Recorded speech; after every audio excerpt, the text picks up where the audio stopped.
Hello and welcome to this new season of Be a Better Leader, where we're digging in to discuss the ways that trust changes everything.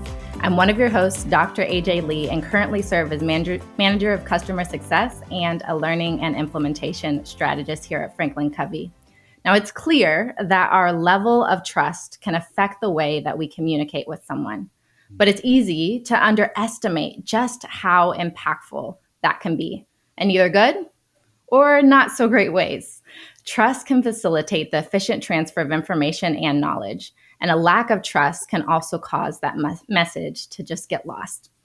So to help us better understand this connection between trust and communication and how a leader like you can influence it, we're joined today by FranklinCovey's global practice leader for the speed of trust, Doug Faber.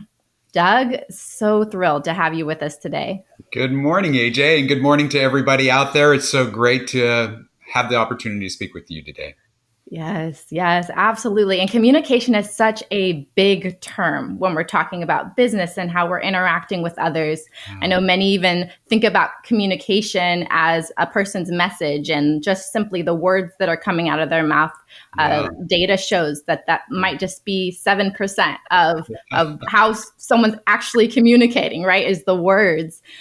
So when we think about communication and trust, Doug, I would love to just have you level set for us and help us understand. Is it safe to say that in a high trust culture, communication is more open and free, and in a low trust environment, it's guarded? Is that oversimplified? I would love to know from you. I love the question, and everything that you're talking about is so important. So maybe just kind of break it down piece by piece, right? Because kind of like, what is communication? It is a two-way engagement. It is not just what I say and do that projects trust, but it's somebody else is receiving that. And that's really, I want to start there. Let's start with reception more than projection first, because every one of us, it's just that this is the way the brain is wired. We didn't create this stuff. Our bodies have evolved, and it includes our brain. And in our brain, it is constantly on fire, detecting whether should I be safe or should I be suspicious right now? I mean, this is why we survived the saber-toothed tigers. And if we can even just recognize that for a moment, that in all of our interactions, everything I say or do, this unconscious detection is happening between us. And so whether that communication is in a voice-to-voice conversation like we're doing right now, whether it's in an email, whether it's in a text, whether it's in a big group meeting, all of this is happening. All of us are creating this detection. And if we can all understand that as leaders, then we can back this up a little bit and say, okay, I can't change how somebody feels, but what I can control is what and how I am communicating to people. Ooh. And am I communicating in ways that inspires that confidence? And we define trust as confidence that's born both of our character and our competence. And we define the opposite of trust as suspicion. And so it's that spectrum from suspicion to confidence that our brain is always going and firing on. And so if what we can do is recognize we're responsible for creating that sense of confidence for others in what we say and what we do. Mm-hmm. And if our actions can match our intent, then we can make it easier for people to connect with us. And there's a whole lot into that, but just underneath that, at the foundation, how do I make this environment safe so that people can communicate most effectively? Absolutely. And you shared a lot of just powerful insights there when we think about the actions matching our intent. What you just shared. How can we make our actions match our intent as leaders to create that environment?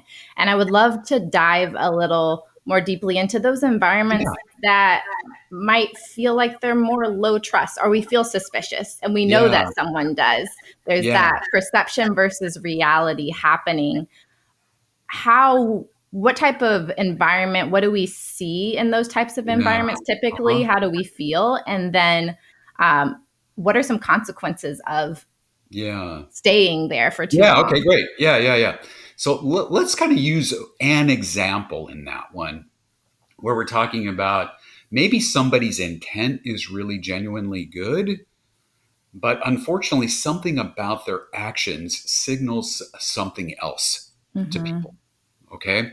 And so let's use like something that we might all commonly as leaders get involved with. And that maybe we had a problem that happened with another team and that we created, or maybe it was to a client. And so as a leader, we're sending out this email that broadcasts, hey, I just want to get to the root cause of the challenge and let's get together and solve this. So I'm communicating my intent as let's do a root cause analysis. Mm-hmm. But if in the continuation of that email where I'm inviting people into this conversation, I start using language that sounds like fault, blame, accusation, that's inconsistent with root cause analysis. Mm-hmm. I'm still angry right now that we have this problem. My emotions are coming out in this. These are very common kind of reactions. And what we're not recognizing is when we're doing that, we're creating suspicion for others. Okay, why is Doug inviting us into this room? He says it's for root cause analysis, but really it sounds like he wants to get somebody in trouble right now. And so we start creating confusion for others around what our true intent is. And in that kind of environment, I want to go to the second part of your question right now. Mm-hmm. What are the consequences of that? Open communication, problem solving, innovation, collaboration. That kind of stuff is going to happen when people can feel free from their fears. They're not going to be governed by, I can't speak up because if I do, Doug is going to cave my head in right now. You know, he's out for somebody.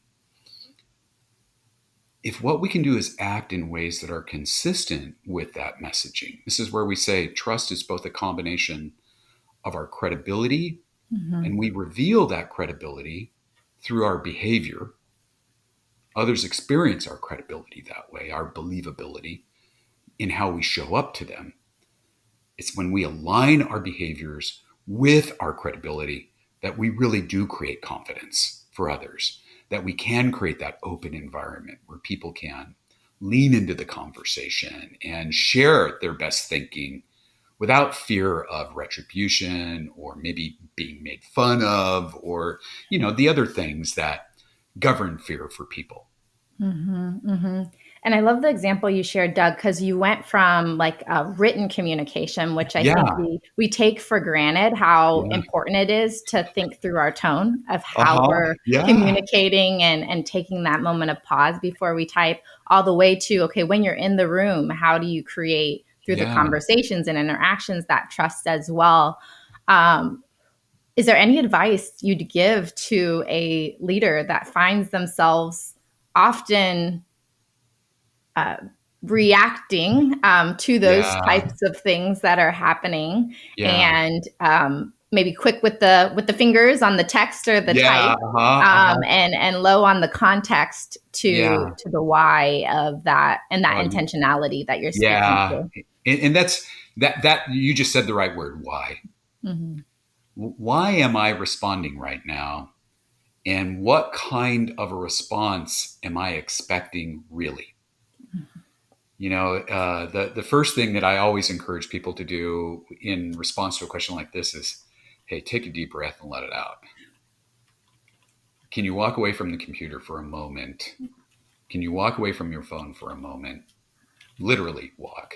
Go get some steps in. Let your heart do its thing, and reconnect your head and your heart. Take a deep breath, let it out, and then ask yourself, what do I really want to accomplish with this communication?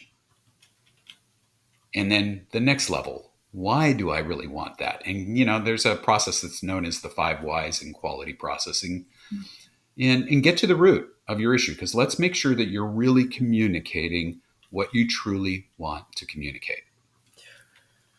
Not some veiled issue, but let's get real with each other. Let's, one of the languages or behaviors that we talk about with trust is confronting reality. What is the reality that we're truly confronting?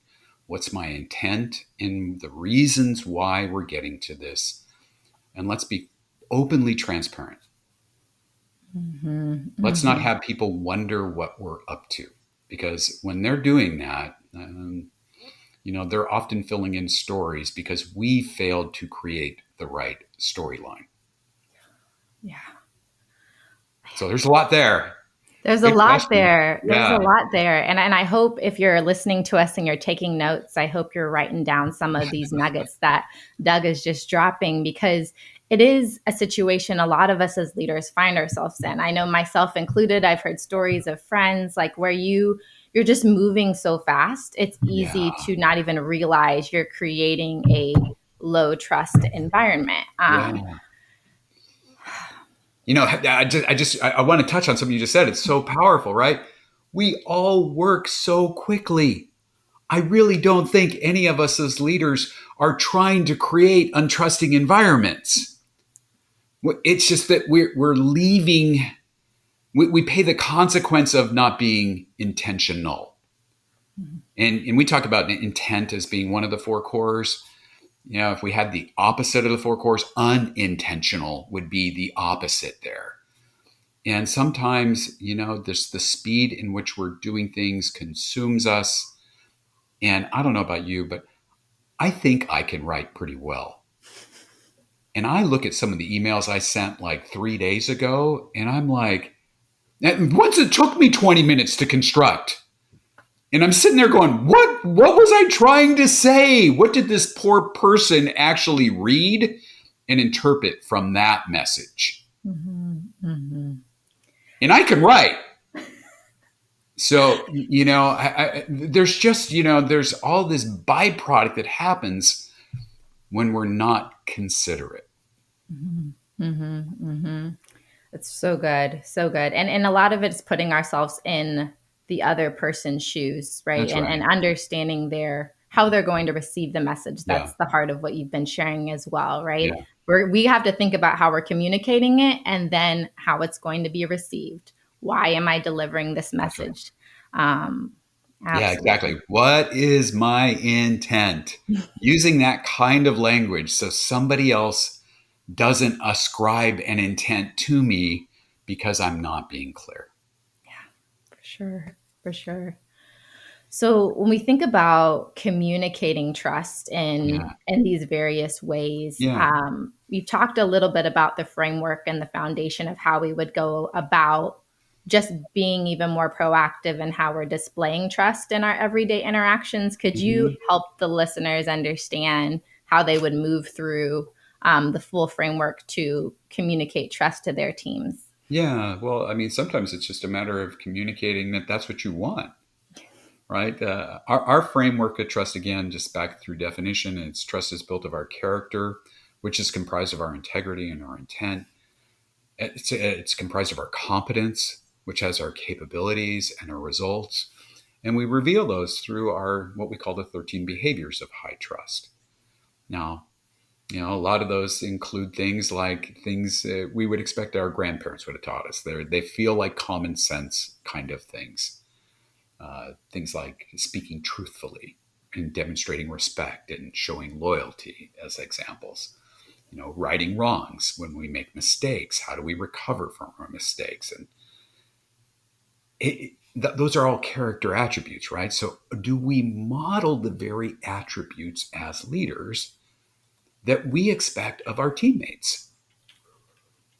And are we showing those? And of course, there are some associated with competence. I don't think we're going to go into each of those today, but I do want to talk about one of them.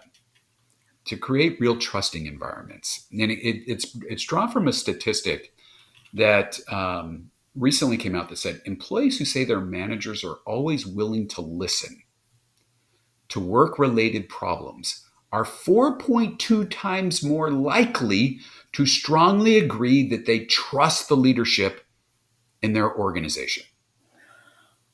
The power of listening which happens to be listen first, behavior number 11 in the 13 behaviors, is one of the most powerful leadership attributes that we can do to convey to others that they are feeling trusted. That listening component is so powerful. And so it is critical for us as leaders to start to develop it. I can tell you we've had over 1.2 million people give feedback to their leaders in 360 feedbacks. And you might guess the lowest skill set amongst the 13 behaviors is listening across the planet. And that just goes right back to speed, right? We're all working so fast. When we get that knock on the door or the proverbial, now it's a Zoom interruption, hey, you got a minute? It's never a minute, right? I think we can all get real around it, but how do we slow down to really hear our people? Oh my goodness, it's so good. And I love the reframe I've heard as well on like listening first is, listen, don't just wait to talk. Like I think sometimes we as leaders are listening with the intent to respond. Listening with the intent to receive, digest, and then to share appropriately a response that aligns to what that person just told us. That's right. Well, Doug, I know that we could just continue down this conversation of communication because there's so many different directions we could take it. But before we wrap up the time, I would love to know from you, is there anything that we didn't cover that you want to be sure to leave the listeners with before we wrap the time? I think we really did hit on a lot today. But if what we can do is just remember, take a deep breath, slow down. Am I truly communicating my intent? And are my actions matching my intent? These create environments that allow for effective communication.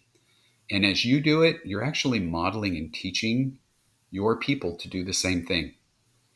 We can all get better then at challenging when we don't understand each other's intent. So like AJ with me, if we have this common language with each other, and I'm not clear on what your intent is, I'm not afraid to ask you. Rather than me filling it in for you, I just say, hey, AJ, I don't know where we're going with this, and I don't want my lizard brain to take over. Can you just slow down for a second? Where are we going with this? What do you want? What is your intent? When we can do that with each other, we can work so much faster. It's so much easier, and it's a lot more fun. When our actions match our intent, it is a lot more fun. Wonderful.